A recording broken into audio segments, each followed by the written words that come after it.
So you've got your heart set on a stylish retro themed cruiser, but it doesn't have to be a Harley, and value is a big factor. Enter the Royal Enfield Super Meteor 650, powered by the same parallel twin as seen in the Continental GT and Interceptor, so you know it's a good thing. But how will this bike really stack up against the 650 cruiser class?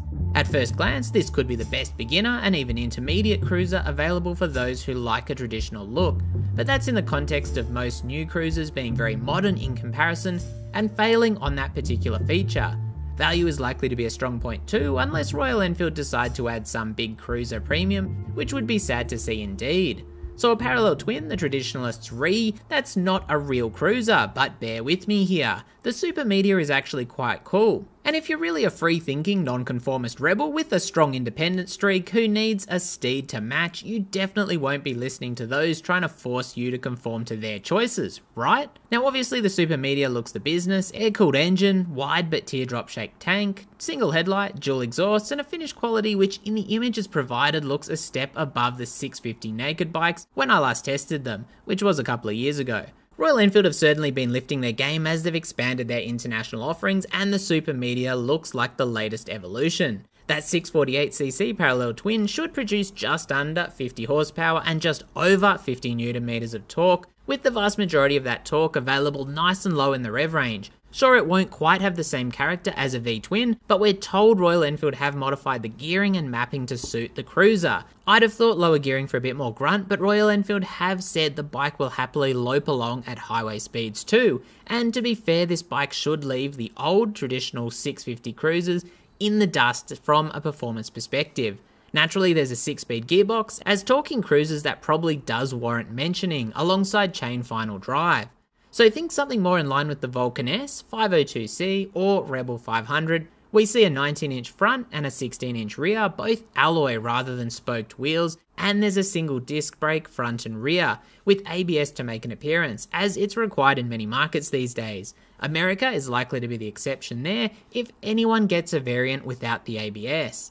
Rotors are a 320mm front and a 300mm rear, both running a dual piston caliper in what is likely to be a more relaxed, fairly cruiser themed brake setup, which is to say not that powerful. Tyre sizes are also confirmed as a 100x90 front and a 150x80 rear. 241 kilos is the weight figure I could find, and comparison points would be the Vulcan S, another 650, at 226 kilos wet, and say the XVS 650 at 233 kilos, if we consider a more traditional 650 cruiser.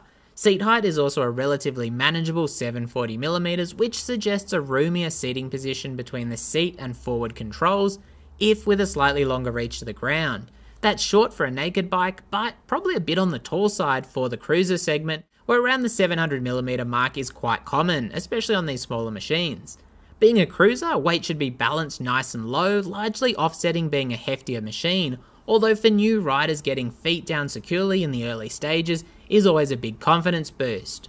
A 15.7 litre fuel tank should offer decent range too, and while not huge, is better than some of the tiny fuel tanks fitted to cruisers. There's also some standouts like Royal Enfield's first USD forks on any bike, which is one of those features riders tend to love seeing, although I'd say expecting adjustability there is a pipe dream indeed. Those are 43mm units with a nice 120mm of travel overall.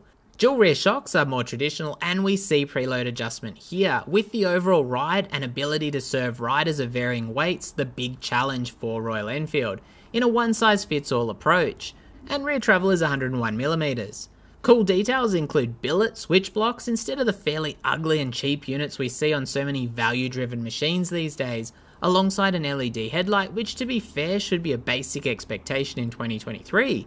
Indicators look old school, but they don't seem to be LED on the base model, which is pretty disappointing. There's technically a dual dash with an analog speedo surrounding the digital readout, with fuel gauge, gear indicator, clock, temp and trip meters. That speedo reads to 200 km per hour, which is a little bit creative perhaps, and you'd really have to be pushing the bike to get that close to that, I would have thought. The secondary dash is the Royal Enfield navigation system, which offers simple directional prompts and is a pretty cool implementation of this tech. A USB is also run so you can keep your mobile charged too. Overall, the Royal Enfield Super Meteor looks the business with simple and traditional styling thanks to the air and oil cooled engine, all metal bodywork, tasteful application of chrome, with standouts like the triple clamps and switch blocks in the details. The standard seat is generous for a rider, but pretty limited for a pillion. And for longer distance travel, you'll probably want to go the Grand Tourer variant, which adds a deluxe 2-seat saddle, windshield, passenger backrest, travel cases, high handlebar, and LED indicators. There they are.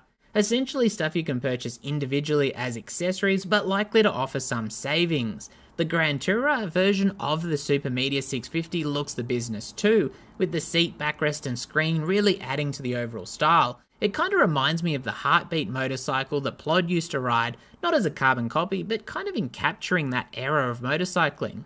No pricing has been announced anywhere I can find it, unfortunately at this stage, but the common consensus, which is to say guesswork, is that the Super Meteor 650 will carry a small premium over the existing 650 naked bikes, which makes sense.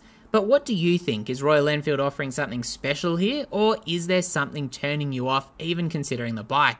Let me know in the comments, I'm interested to hear what you think. Anyway, thanks for watching, consider liking or subbing, and as always, stay safe out there.